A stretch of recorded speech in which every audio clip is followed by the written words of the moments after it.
Welcome everyone to Pizza Roundtable, part of the Pizza Club Network, where we host some of the biggest in the pizza industry. You're here tonight for Pizza Roundtable, where we get to talk about some of the biggest pizza news of the week. I'll be your host, Will Dumas, and I'm joined by my host, Jim Mumford. Jim is both a cookbook author and a writing contributor for the media publication Inside Hook. Jim, what's up, man? How are you? Hey man, happy holidays. Happy holidays to you as well. How are you doing? Good. Happy to get into it and start getting into all the pizza fun. We got a big night ahead of us. Awesome. I'm looking forward to it, dude. And I agree. There are a lot of articles to talk about tonight. So let me kick things off first and I'll start sharing away here. So, our first article up tonight, this one I grabbed only because I'm always happy to talk about celebrities and their pizza connections or pizza obsessions, whatever it may be. This one is from US Magazine, and it is Beyonce is a pizza eating queen, a VIP guide to the singer's favorite New York City restaurants. So, Jim, what do we think, man? Pizza and celebrities in general, buddy. Do we care what celebrities think about pizza, or are some of them on, some of them off, or is it all just Yeah. hype and nothingness? I think it's somewhere in between, right? I mean, I get celebrities love pizza who wouldn't, but do I really care where Beyonce eats? No. Would I pay her a lot of money to eat at my restaurant if I wanted free, good pub? Absolutely, right? Um, so kudos to the restaurant's name because I'm sure they're gonna have a line out the door hoping to see Beyonce, right? Yeah, absolutely. And so, listen, to that point, let's talk quickly about some of them that she did list. So, one of my favorites actually comes up here at the top, which is Lucali. I do love this pizzeria. I'm a big fan. So, top of her list there. We've got Spontino. We've got Pasquale Jones. I haven't been to Pasquale, to tell you the truth, but I've walked by it actually multiple times before, and I really want to go in. And I also hear they do a pretty cool pasta program, so I'm definitely down to check it out. We've Absolutely. got Bar Pitti, and then Bar Pitti rounds out the list, Pitti. So I don't know. I'm down for. I think Lucali's a good feature in there. I'm always a fan of having pizza there for sure. So I mean that one for me. I don't know about all the others, but Yeah, it seems like a proper list. can't Maybe a little can't. curious how the list was Yeah, generated, right? If they asked her or what, but yeah, it didn't have Sparrow on there, so I'm sure it's okay, right? It's been vetted. it's a good I guess it's a good proxy, right? Depending upon are we getting fast food chain pizza or like a quality name out there. Well, fun fact, I Right. think the article does reference actually, I think Jay-Z used to have the chef from Pasquale Jones as his personal chef at one point in time. So I'm Hmm. assuming they became pretty accustomed to the food. That would not be a bad gig in my opinion. No, for either, honestly, really. Absolutely. Either way, Yeah. right? All right, so let's chat. Let's move on. Let's talk about pizza ovens and coming up into the holiday season. So this Yeah. one is out of Fast Company. I'll share this one quickly. Inside the blistering fight to sell you a home pizza oven Christmas. So, Jim, on the list, Uni, Ghazni, and Solo are three of the leading brands defining the searing home pizza market. Which one speaks to you, says a lot about you? So, I'm interested.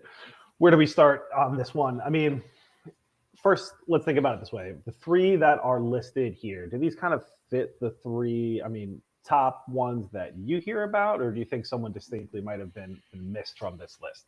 I think it's fine, right? I mean, Uni's still kind of the king. They were the first. Gauzy and Solo, good. I know, Ninja's come out with one. Everyone's kind of trying to come out with one, but I think the list is certainly fair. You could probably name six as well as you could name three, which is good, right? Competition means higher quality and lower prices for us. So Yeah, I'm with you there on that one. It's true, and I think they do highlight here, which I'll pull up here quickly first. The Innovator launched in 2012 as a Kickstarter by married couple Dorina Garland and Christina Tapaniaho. Uni is widely credited with launching the outdoor pizza oven market in the accessible sub $500 pizza range, and so I will say I still hear so much all the time from Uni, and I don't know if that's just maybe who we get involved with, like within the club, and everyone's maybe kind of have used Unis for a while and have come to it. But I do see a ton as well of Rock Flock's users as well. I'm really obsessed with trying to get one of these vaults. I'm not gonna lie, Same. but solo, I don't know. That's just the one for me. I think that familiar with and know they're all. I do know them from like a home, like from a literally outdoor fire pit strategy for sure. Yeah. So a couple comments. So yeah, I've been an Uni guy back when it was Yeah. spelled UUNI, right? I mean, I'm an OG.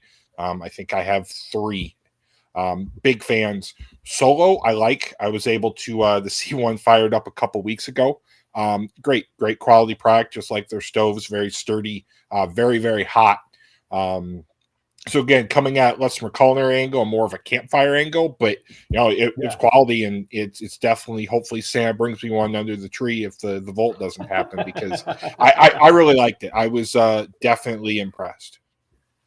So when you first saw this come out, I'm interested if you thought the same way as me. I remember like maybe it was a year and a half ago or something like that. I remember like the news broke and I was like, wow, someone finally just like extended the solo stove and put a live like kind of fire pit on top or pizza pit up on top, right? And that wasn't the case. It was a complete standalone offering, which I just thought was unique out of the gate. I was just like, something about that seemed like such to me at the time, and I'm obviously wrong, right? Like a no brainer. Like, hey man, like extend the stack, put the oven on top, like you know what I mean, and call it that way. But it seems like they're being quite successful in operating just as they intended to instead of that offering. Absolutely, yeah.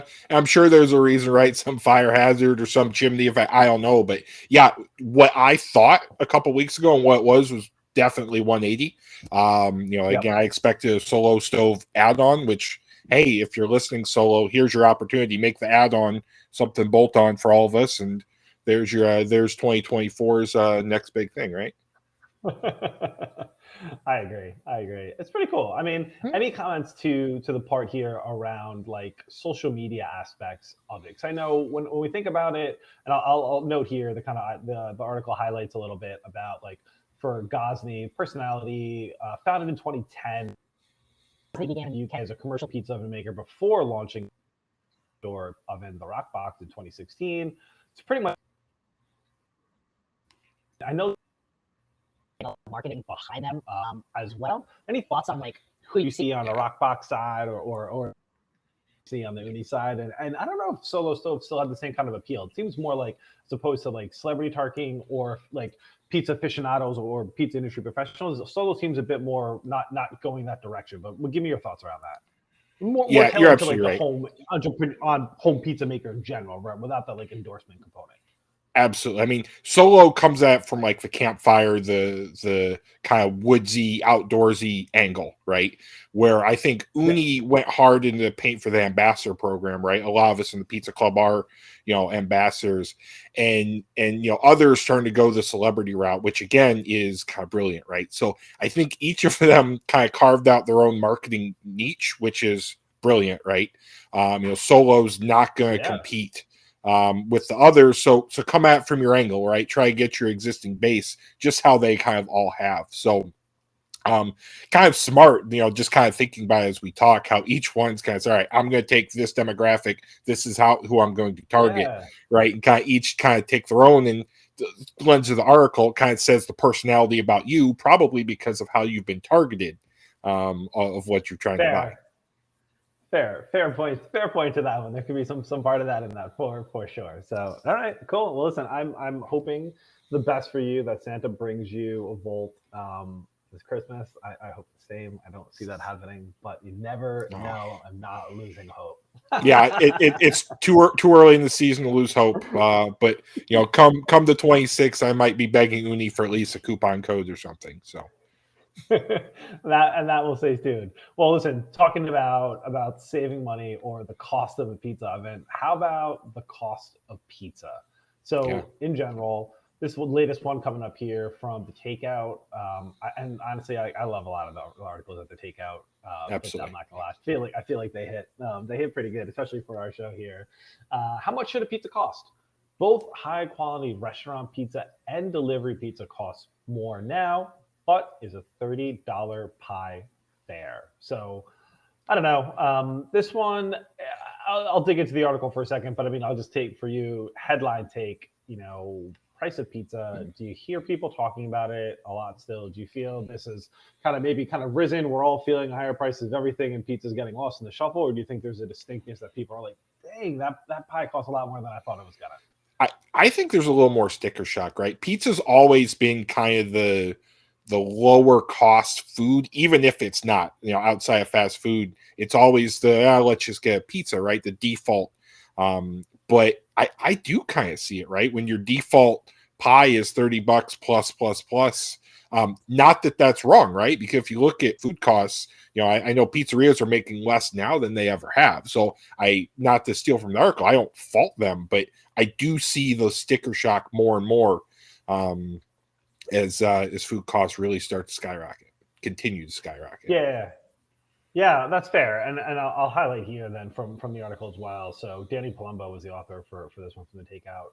Kind of popular pizzas that I would say in LA where the base Secret Pizza, dubbed the best pizza in LA by Food Times critic Bill Addison, 2022, $26 for its plain. That's an East Coast 18-inch pie. And then Pizza Bianco, right? We're talking about Chris Bianco, $23 for a margarita. Secret Pizza, $4 toppings.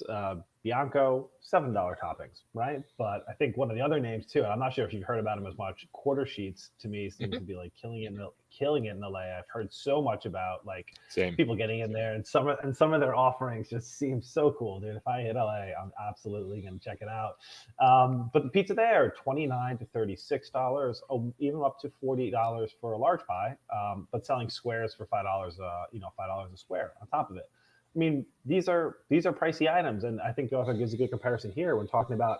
And this one I'm intrigued to hear about for your area, comparing someone from the chain side, right? So these are craft experiences, I'd say, for the guys that have just been listed, right, from a pizza experience, absolutely. So if we think about someone from the chain sphere, a Domino's large 14-inch ultimate pepperoni pizza, $21.99. That felt a little high for me. I felt like there's probably some that are cheaper, maybe just to make a relative comparison. They kind of distinctly chose maybe one of the more artisanal offers than the special that's just out there daily. But I don't know, man. What do you think from the kind of comparisons given here?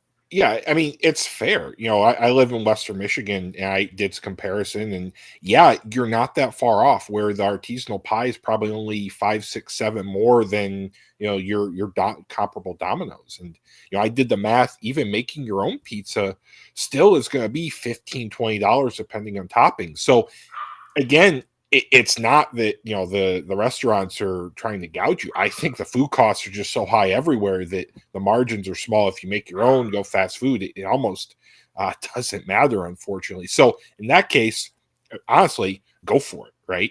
If get the artisanal pie, make your own, do your own thing. I hate to say shy away from the fast food pizzas, but you kind of do the math, and I think the quality is really worth the little bit extra.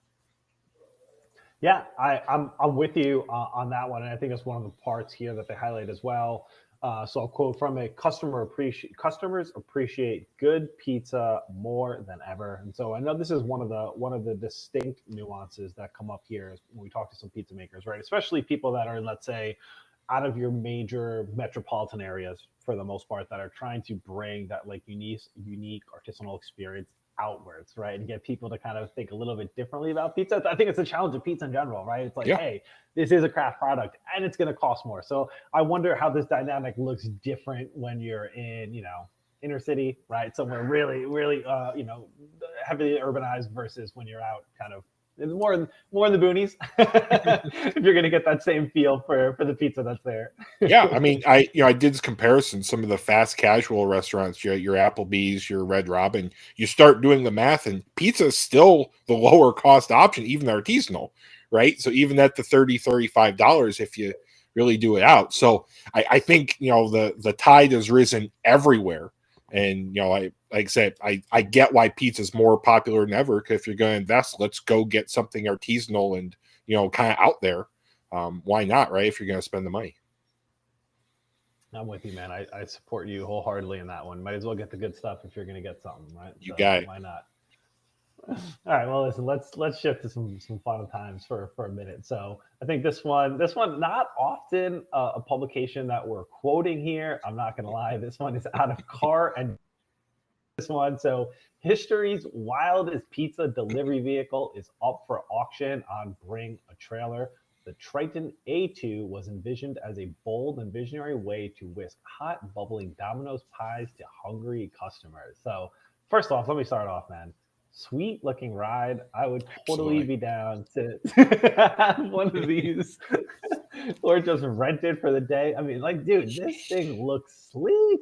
It looks like a rocket. I mean, that's going to get you your pizza in about 3 minutes. It might cut through some neighborhoods while doing it, but it looks like they took some sort of NASA lander and just said let's deliver pizzas with it. It looks sweet. Dude, I mean, it really does look good. So I'll note just for general for reference, guys, the Triton, a three-wheeled contraption, was cutting-edge pizza delivery technology in the 1980s. Only 10 of these were ever made, each with a slippery drag coefficient and an aerospace engineering origin story. This non-running example will need a powertrain if it is to achieve its pizza delivering dream. However, so I will quote though from this article, dude. I didn't know this at all. So when they started making these things, and Jim, I think you'll appreciate this. They had like a farm tractor engine, and this thing took 63 to get up to 60 miles per hour. Okay, but there was and only for there's a coefficient drag ratio of 0.135 and a thrifty 75 miles per gallon at 50 miles per hour. So I thought that was interesting. Listen, Yeah. they updated it to a 30 horsepower 440 cc rotary engine, and suddenly it became a zippy item. These things used to sell for $15,000 back in the day. I can only imagine what these things are going to go for now at auction, because this, like we said, this is a badass looking pizza delivery vehicle. And kudos for Domino's. We talk about them every week, but doing something different since the 80s. I mean, right? There's nothing more Michigan than Domino's engineering a car like this to deliver pizza. I mean, that is just so on brand for everybody.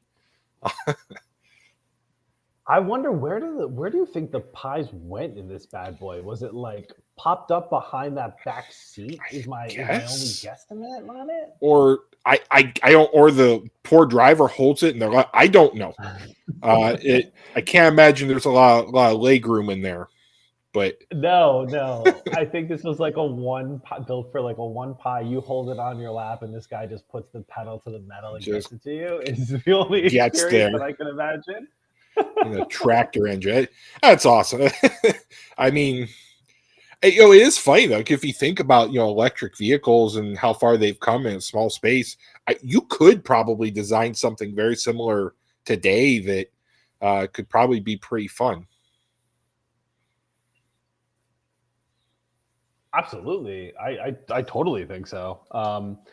I mean, listen, we saw last time, right? Was it that Domino's vehicle with that e-bike that looked like pretty badass? Looks sweet. And that thing looked aggressive. I'm all these Domino vehicles, man. I think I would a research question when we're off here. Is there like a Domino's vehicle like museum, or someone should start one adjacent to like the pizza museum? I think it would be pretty cool. I'm not gonna lie. I bet you there's some pretty interesting creations that would come up over time for stuff like this, right? I have someone I will ask offline, and next week I'll report back. I've got a guy. Nice, man. nice. You got a guy. I love it. Perfect, dude. All right, let's keep on going down the chain. I'm thinking about the holidays here. This one out of NBC Chicago as we get into the Christmas season. This is Suburban Pizza Joint. Hold on, we got this one. Suburban Pizza Joint transforms into Little Nero's Pizza. From Home Alone. If you are familiar with this at all, anyone who's ever seen Home Alone, Little Nero's Pizza is the famous pizza reference in this for pizza delivery. I thought it was a cool idea, man. So this is like a pop-up that they're doing, Little Nero's Pizza Shop. I'm surprised that no one's like had this before. We haven't heard about it or anyone kind of picking up on this trend. In addition to pizza, they're doing the fried chicken and mac and cheese, toasted ravioli, among other items. There's also some specialty cocktail drinks called the Wet Bandits hot chocolate, the Uncle Frank. I mean, this sounds fun, man. What do you think about this? Yeah, I love it. I absolutely love it. So Easy Street is a great pizza place in itself. Good for them. It's having fun with it, having fun with kind of the Home Alone theme, which I feel like has had a renaissance again. People like you and I who watch it growing up now are introducing our kids to the movies. So Yeah. I love it, and good for them for kind of getting the pop up and again finding a way to kind of make themselves out there. So I think it's great, and I hope I can check it out this holiday season. Wow, I love it. Awesome, man. Yeah, I was just surprised that no one else made the pun beforehand. You know what I mean? Like I Yeah, haven't seen it or anything. I feel like it was a good connection. Like that it's just it's a classic movie scene, right? By default in absolutely. general. So all right, well listen, I was what I was gonna ask, I forgot, man. Are you familiar with the area out Very, there? yeah, very. Oh, what's that area like in general for them there on Easy Street? It's I mean it's very suburban, right? The whole area is Okay. you're pretty far out of Chicago. You're suburban, kind of by the O'Hare area. So, but definitely a place where kind of a destination that you could go Okay. to, get off the blue line. So yeah, I think Park Ridge is a really a great place to kind of have something like that. It's definitely not downtown. It's more out there, closer to where Home Alone was supposed to take place. Oh, okay. All right, cool. All right. Nice. I like it. All right. So listen, let's shift from Chicago to another pizza mecca, and let's head back to New York. So this one, or New York, New Jersey in general, right? So this one, another publication again. I'm not always quoting ESPN.com. Bring this one up. Pizzeria cancels Tommy DeVito event over QB's are familiar at all. Tommy DeVito, quarterback, or Tommy Cutlets, the quarterback of the New York Giants right now, due to a couple injuries along the way, was going to appear at a really famous pizzeria that we've all heard of recently is Caniglio. So apparently, looks like there was an event charge for that his agent was set up to appear on a Tuesday, sign upwards of 250 autographs, and spend 2 hours. Apparently, after what's quoted before, after a good performance against the Packers, the fee magically went up to $20,000. And then all of a sudden, the event was canceled. I'll leave it there, and we'll finish the story in a second. But what do we think about this? Celebrity appearances, Tommy Cutlets coming. Do we need him at Caniglio? What do you think? I had no issue with Tommy DeVito until he beat my Packers, embarrassed them on national television. So it's fun. The whole thing is fun and good for him being a neighborhood boy. And I understand kind of what it means out there, right? Doubling the fees seems a little aggressive, but I guess Mm-hmm. right. It's your 15 minutes and 14 are up. You take advantage, and I guess it's just business. If it was Beyonce, she probably charge more than he did. So I guess it's all relative. But I don't know. That's a fair point. It 20 grand seems like a lot for 2 hours, but I guess it's him to offer it and up to the pizzeria to accept it, right? That's fair. So in that sense, Caniglios did make a public, put out a statement on I think his Instagram or what media platform it was. They're like, hey, unfortunately, Tommy won't be coming. We're not able to meet the fee for this. But at the end of the day, Tommy did end up showing up to the restaurant, hung out. I don't know if it was completely as planned, but they've got a couple of pics of him on social that he was there. So I think he was kind of quoted that he heard about it and just said, "I'm gonna go." So that's pretty cool, man. Maybe it was a dispute with the Yeah. agent or whatever it was. Looks like he came through at the end of the day, ended up showing up. So that's pretty cool, man. Good for him. Yeah, I respect it. Right? He clearly made it right. There's probably a couple people in the middle, but good for him, right? Again, neighborhood kind of guy helping out the pizzeria. So aside from what he did to my team, I do respect for what he did making it right. And how fun, right? How fun to have. Yeah. I've seen him on various TikToks, and kind of he has steered into the whole Tommy Cutlets thing. And again, you have 15 minutes. Take advantage of each one. Dude, I'm not gonna lie, but like the Tommy Cutlets thing, it gets me every time, dude. Am I It's right, pretty dude? good. When I see this, and I'm just like, oh my god, dude, keep winning, man. Keep going.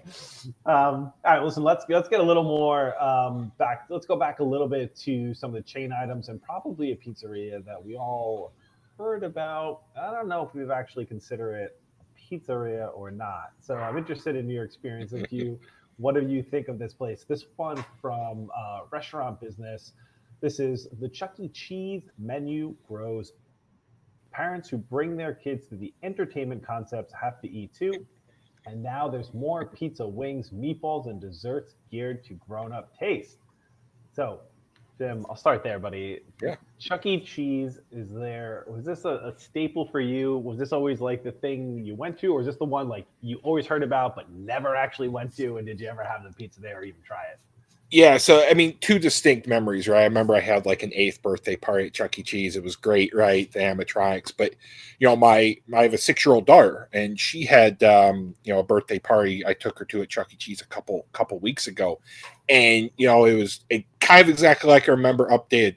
I tried the pizza, right, and Okay. it wasn't as bad as I expected, right? Pasquale makes a perfectly passable pie for kids, right? And Okay. when I say for Okay. kids, you got to know what that means, right? It's pretty sweet. Mm-hmm. Listen, Yep. from what I expected, much worse. They were making it back. It wasn't frozen, right? It wasn't. They was weren't slinging Jack's Pizza out there. Like, it was a pie they made. So good on them to realize, hey, parents need to eat too. They probably don't want the same kind of pizza and offerings. And hey, Yeah. if the parents are eating, they're going to stay longer. There's a stay time thing. So I think it's definitely long overdue, because they do have a full kitchen, right? This isn't a heat and serve kind of place. So smart by them. They probably kicked Wally's during the pandemic, right? A couple of years Yep. ago, Yep. Yep. which I think got all of us at one time. So, we have a new pizza place. But I think it's smart, and it's smart and long overdue, because trust me, the normal Chuck E. Cheese pie is, daughter loved it. It was a little better than I expected, but still not something I'm gonna go on my way for. That's fair. Yeah, I'll highlight some of the recent additions to it that they're talking about on the adult side are the spicy Hawaiian topped with sweet chili sauce, shredded moss and cheddar, ham, pineapple, and jalapenos. The signature meatball pie actually comes with a fresh spinach. I quote, a vegetable many 5-year-olds wouldn't dare to touch. Good reference here. For the meatballs, there's spicy Korean barbecue, buffalo BBQ, and sweet chili. So it looks like we're definitely getting a lot more unique, maybe non-kid friendly flavors in that respect, especially that when you talk about some of the wings they have, we're going lemon, pepper, and chili lime. So a lot of flavors that are due to definitely pop in here that are not as kid friendly. So cool. I'm interested to see where it goes.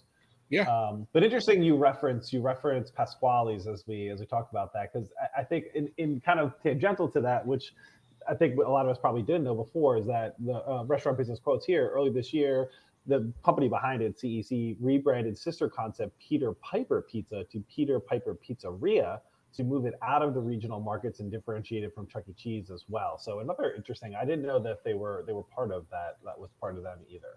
Yeah, That one. I didn't either. I remember Pasquale. I remember coming up and launching there for sure. Guys, I remember, try it, right, and it's like, this is familiar, but this isn't. And then we started figuring out what all the ghost kitchens were doing and all that. So I think it's a really good move. And if it increases stay time, kids play more, more arcades, more tickets, more fun. I really this is a smart move by them. Yeah. All right. Your last interesting facts here, because you mentioned that you headed to a birthday there. So there's 600 Chuck E. Cheese locations in general, and they quote themselves as doing over 500,000 birthday parties a year. That is a lot of birthday parties. We were there. I think there were like 12 going on at once. I mean, that's what they do. It was overwhelming. I still have a headache. There's not enough Advil in the world. Again, all the kids were smiling. I guess that's all that matters, right? Maybe if I had some honey barbecue meatballs and some chili lime wings, it would have been a little more. Maybe a couple beers on draft would also help, but that's probably away from their brand. That's fair. Fair point. Well, listen, as we think about this now, let's say you brought home your Chuck E. Cheese pizza, right? Because you're like, hey man, like I really love this Chuck E. Cheese pizza. Let's see what Delish says about that. can you eat pizza that's been left out overnight? So Jim, you left that precious Chuck E. Cheese pizza in the car. Dang, I forgot it. Finally find it the next morning. What do we think, Jim? Is that pizza still edible or not? So I've done it. We've all done it. But, no spending time in the chemical engineering business. I know what happens to that pizza when it's laid out. I say we've done it. But, this article's going to say you really need to get that in the fridge. That is absolutely right. So, quoted from the article, it's starting to break the news, but pizza should absolutely not be stored at room temperature overnight. In fact, it shouldn't even spend more than a few hours on the counter. The temperature range of 40 to 140 degrees is widely known as the temperature danger zone, aka the climate where bacteria can thrive. So, everyone, do not leave your pizza out overnight, according to Delish. I know we've been there, but All done. we gotta put it in the fridge. You can eat it cold, right? Are you down for cold pizza, Yep. Jim, or no? All day. Best practice in the world. All right. And I'm with you on that one. There are a lot of factors. The pizza is not as bad as other things, so it's not the worst thing you could leave out overnight. But it's really bread. The dough actually is almost as bad as anything you would think, but it is.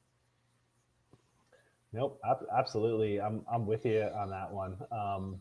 That's for sure.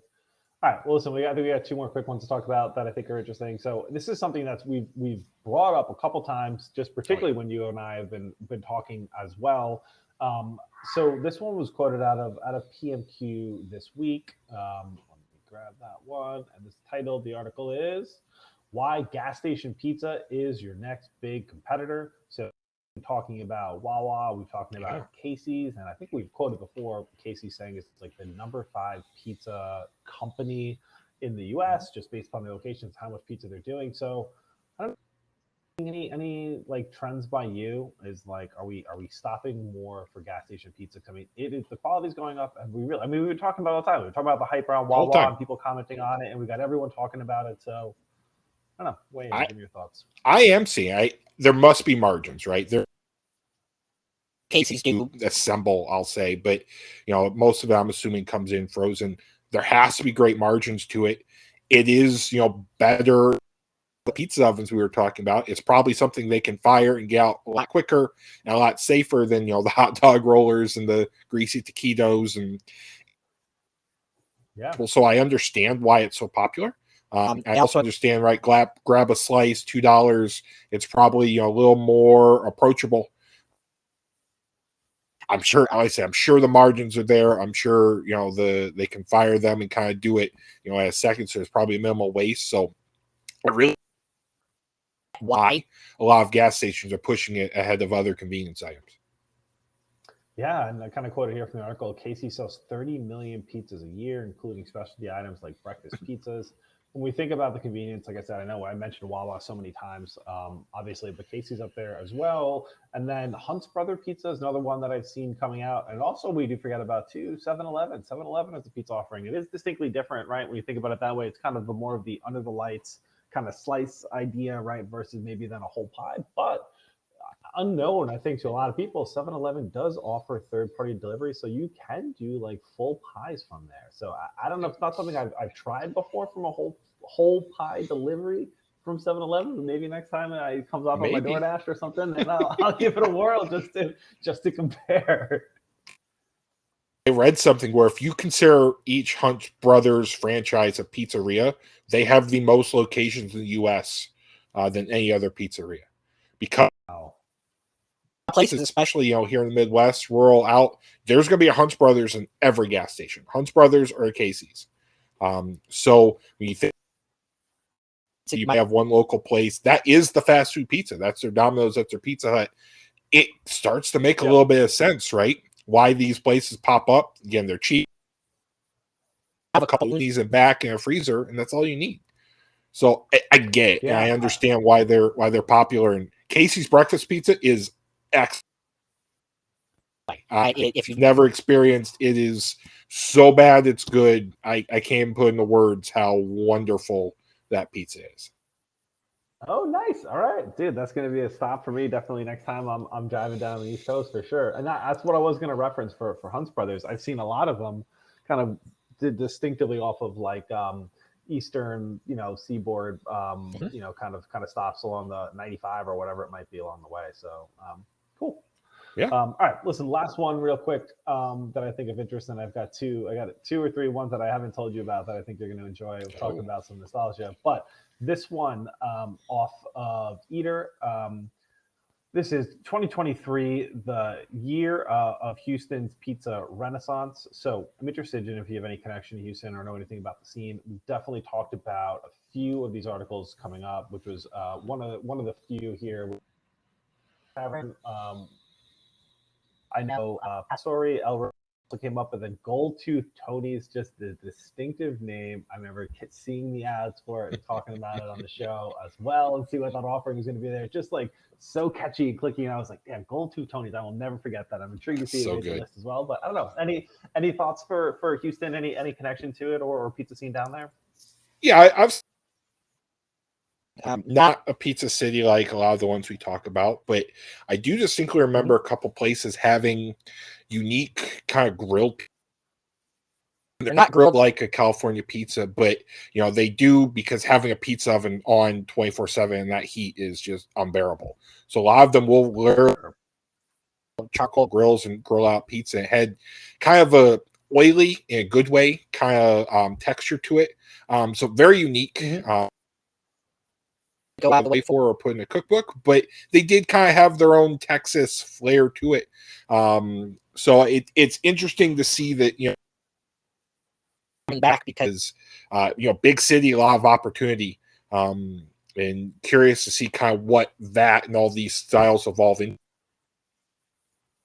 Yeah, I was gonna say, I know you always know everything, honestly, dude, about regional styles. So I mean, if we think just Houston in general, and I would encourage everyone take a look at the Houston Eater article. Honestly, it was a fun read to kind of learn a bit more about some of the pizzerias out there. We can't highlight all of them now, but in general, Jim, is there a pizza style that's distinctive? I think it's kind of per se no, but I don't know, where do they lean towards one direction of like where you think they would slide? Like did they go east? Did they go west? Like, do I think Texas as a pizza item just in general? Like I don't know. I think they lean any one way. Talking to people again, having a pizza oven on all the time in Chicago isn't that big of a deal most days. Yeah. Those kitchens can get up to uninhabitable very quick. So I think that kind of prohibits having a lot of experimentation, the necessity. Plus, if you just look at the Italian heritage that some of the northern cities have versus Houston, I don't think they're going to have one style or another. But interesting to see how the grilled style kind of morphs, especially with all the Tex-Mex flares and all the kind of the Mexican version and kind of analogs, how those kind of come into one style. I can see that happening here in the short term, and that could be really interesting.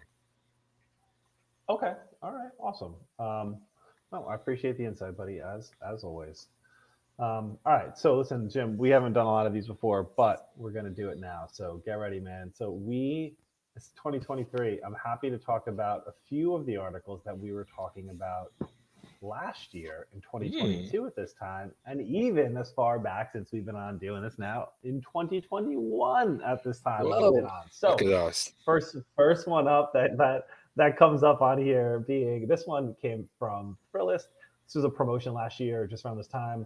So this one was, if another pizza disappointed, Little Caesars will give you a $6 Detroit style pizza. So essentially all you had to go in was let them know that, like, hey, I tried a pizza from here, bring a receipt, and they will give you a $6 pie promoting their Detroit style pizza. Seemed like a pretty interesting kind of play at the time. Absolutely. Right? Love it. Yeah. I think that was a fun one for sure. Absolutely. I don't remember that. I think there was like, it lasted for a week and then gone, right? It was long enough to say long. They did. It wasn't long. It was fast. Absolutely, dude. At the same time in December last year, this one from People.com, we were talking about how Courtney Cox jokes how she eats her New York style pizza. This one caught a lot of attention. She was playing around with this one. Apparently, she quoted herself. I know she's not from New York, but quoted herself then being as like, I am a New Yorker, at least that she spends a lot of time there now. And she was like rolling up her pizzas and eating them sideways.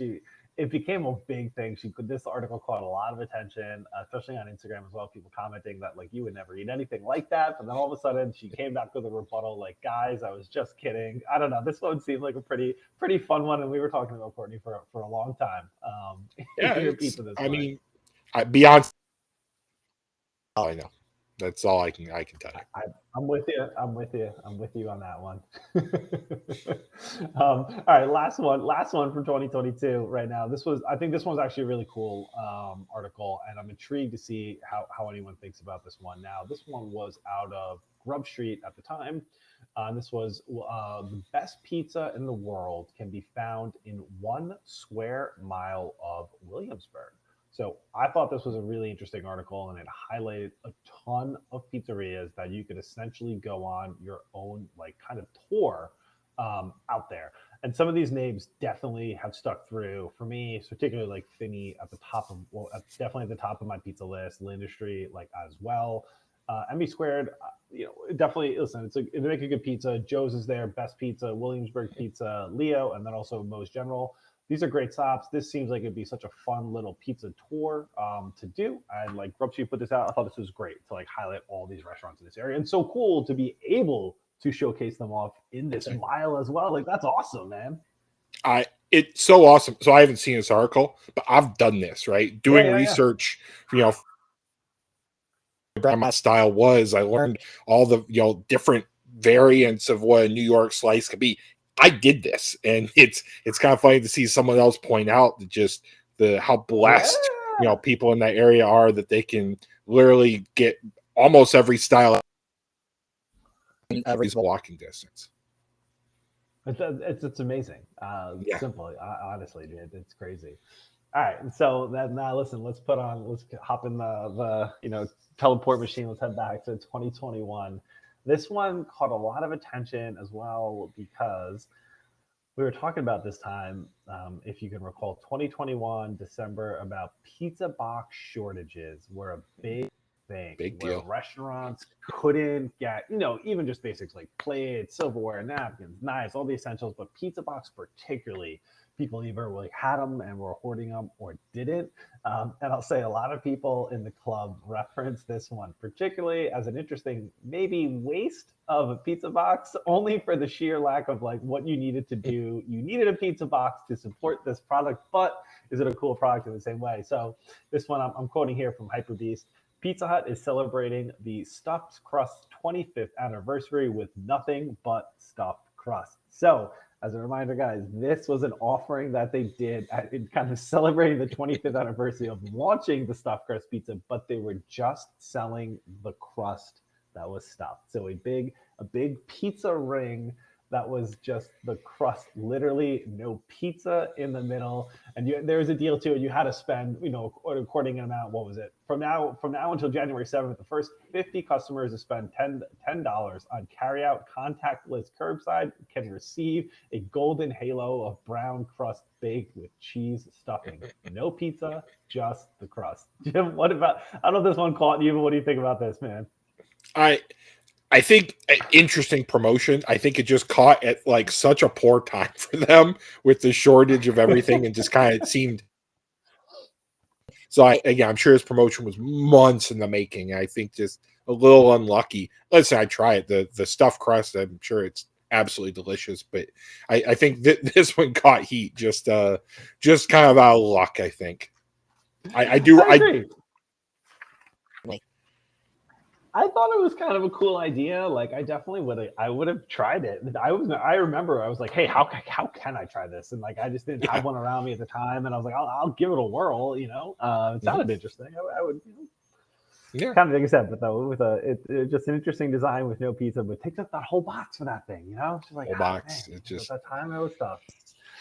All right. Well, listen, I think that kind of wraps up our articles. Let's talk for a minute, man, just because we're approaching the holidays and we think about pizza. I love to hear about pizza, like people incorporating pizza into any of their traditions coming up as we approach all the holidays. So, Jim, tell me, man, any pizza specific holidays for you, whether that's Christmas, Christmas Eve, New Year's Day, anything of the I mean, sort? Where are you having pizza?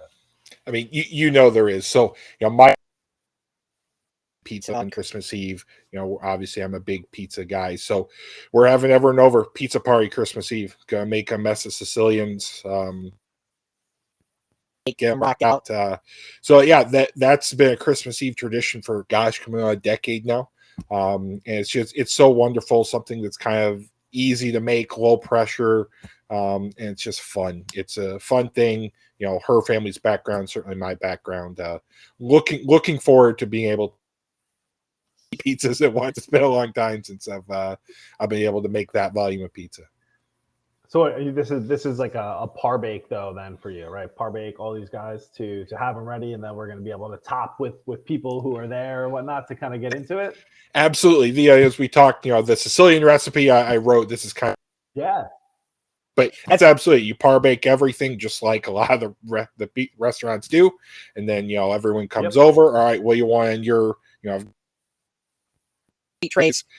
Everyone make their own, throw them in, throw them out. 8 minutes, kind of people can come and go. There's not one big sit down. It's very casual, right? Which again is kind of the perfect for the vibe for hosting for this many people. No, that's awesome, man. I love that. And I know it's a shocker, right? But I don't have this beautiful Italian lineage or heritage going back. I'm Italian by association only through my wife, which is great. And so I love her tradition. So we try to do the whole 7 fishes thing. It's a little bit tougher, I think, a lot of times to incorporate pizza. So I'll probably try to do some actual pizzas on Christmas per se. Perfect. I think it's a fun thing to kind of bump out, but we definitely do the 7 fishes and kind of trying to incorporate others in that, which is awesome. I'm absolutely going to be trying these like pizza sandwiches that are just popular everywhere. You literally can't scroll Instagram for more than like a minute without like seeing one of these, and like the ones I'm describing, right, are like kind of putting in an untopped Neapolitan for the most part, right, oiling it a bit, letting it cook, folding it over, flopping it, and you're getting this kind of focaccia breadish looking sandwich, and people are cooking them and then stuffing them afterwards. I think it's going to be a cool appetizer to be able to kind of do, make a bunch of them, get them hot, fold them, and then start filling them. And I'll do some kind of filling to them. Yeah, I don't know. I'm thinking about like a kind of like a crab louis as like a salad stuffing to them with some kind of anchovy drizzle to the top of them, like dressing. I think it's gonna go good. So I don't know. We'll see. Somewhere in that realm, what's popping up for me, I'll send you whatever I make. But that's what's coming up to me. My thoughts. You're gonna do those on Christmas. That's gonna be your Christmas pizza adventure. I might do them for Christmas Eve. I might do the pizza sandwiches for Christmas Eve, and then Christmas maybe I'll just do a couple pies in general. Just saying, the par bake of the Sicilian is the move. I'm going to be trying. So I'm going to be trying your pizza this week, man. So I'm going to see. Maybe it'll make the cut. Maybe it'll make the cut. Maybe it'll make a cut, or maybe I won't be invited back to the show again, one way or another. Oh, dude. All right, man. Listen, awesome. Well, listen, I really enjoyed chatting today. A lot of good articles. I'm always happy to hear about some pizza traditions as well. So on that note, Jim, listen, where can everyone find you across social media, buddy? Wherever you get your social media web browser, and you're gonna find me Instagram, Twitter, website, Inside Hook. I'm in all of them. Awesome. All right, Jim. Well, thanks very much, everyone else, guys. Please like and follow us on the club here on YouTube, I Need Pizza Club. Check out all of our podcasts here, video podcasts as well from myself, as well as some of the other team members, as well as a bunch of content out on the page. So please like, subscribe, save it, check us out, comment. We're always interested in hearing your thoughts. On that note, Jim, listen, have a great end of 2023, man, and we'll talk to you in the new year, buddy. Yeah, happy holidays. Talk soon, bud. Thanks, man. See ya.